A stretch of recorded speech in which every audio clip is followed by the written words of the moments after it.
some big games coming up. Obviously, after a wild start to the season, let's focus first, Andy Edwards, on Everton against Liverpool. Massive Merseyside derby. I mean, Everton looking for their first win of the season.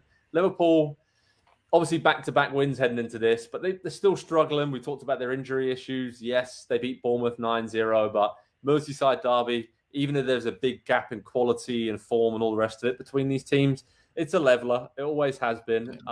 So what are you expecting for this game at Goodison? Because Frank Lampard really needs a result. They've been resolute, Everton. They're defensively solid enough, but it's at the other end of the pitch where Anthony Gordon's been trying to do it on his own, playing as a forward when he's really a winger.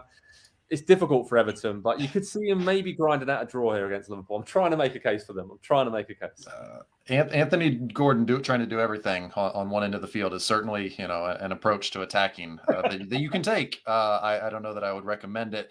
Yeah, I mean, on paper, there is no contest here, and yet I can't look past the fact that this is an increasingly desperate Everton team. Liverpool have had a couple of victories that have kind of, righted the ship and at least, answered some of the questions that were asked in those first three games where they were winless.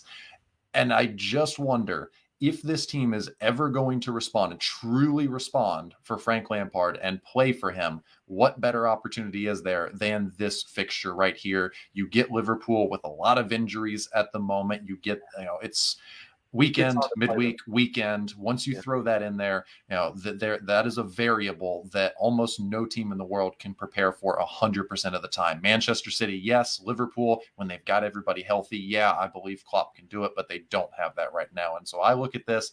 I found it very difficult to not predict a draw when Nick was asking for our predictions for the weekend's games. It'll be close. It's going to be a lot closer than you think it is. It won't make any sense, but I think in the end, the quality for Liverpool, whether it's Salah, whether it's Firmino, who looks to be coming back into a decent little patch for him, that could be a very interesting storyline for this Liverpool team because, as losing Mane, I think was a lot bigger blow than anybody expected it would be. And I think it was a shock to people inside the club as well once the season started. And if Firmino is ready to come back into that team and contribute regularly, I think that answers a lot of questions that we have about this Liverpool team. Yeah, I think I went for a draw as well when Nick was asking for our picks. But Nick, do you think the same? This is going to be tougher for Liverpool than it seems? No? You're going all out with Liverpool? We tried. No. I'm going Liverpool handily. Okay. I think there's just too many new pieces there. I know the Merseyside Messi is going to be there and Anthony Gordon, but the best performers, I pulled this up earlier, the best performers for Everton so far this season in terms of advanced stats. Tell me what they have in common. Jordan Pickford, James Tarkowski, Mason Holgate, Nathan Patterson, Connor Cody. They're under pressure every single game. And after what went on and leaving it late against Newcastle, I think this may be an early and often situation. Not quite, 5, 6, 7 goals, but I think a comfortable win for Liverpool.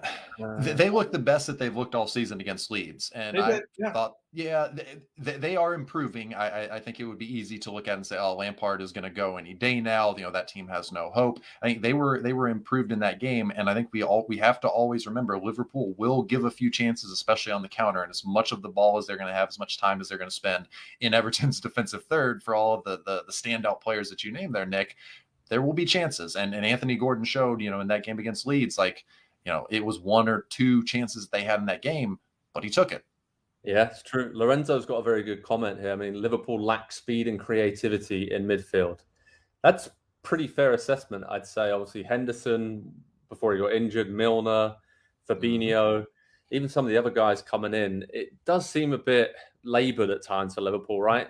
Compared to play. I mean, it always has done. That solid Klopp midfield with the fullbacks bombing on, that's just part of the system. But I think that is where they kind of could come unstuck against Everton this weekend, where Everton, like you said, Andy, if they turn the ball over, they've got some players there, some flyers in Gordon, Damari Gray, and others who could get forward pretty quickly. And Dwight McNeil, of course, as well, and hurt Liverpool. So that'll be their game plan. It's going to be really interesting to see. Goodison's going to be absolutely fired up for that one. We'll have you covered on Pro Soccer Talk on NBCSports.com with all the latest news and how to watch Everton against Liverpool. Hi there, I'm Rebecca Lowe, studio host for NBC's coverage of the Premier League. Don't forget to hit subscribe to watch more videos all season long. For even more Premier League content, from original series to live matches, head over to Peacock and be sure to tune in for Premier League mornings every weekend on USA Network and on Peacock. We will see you over there.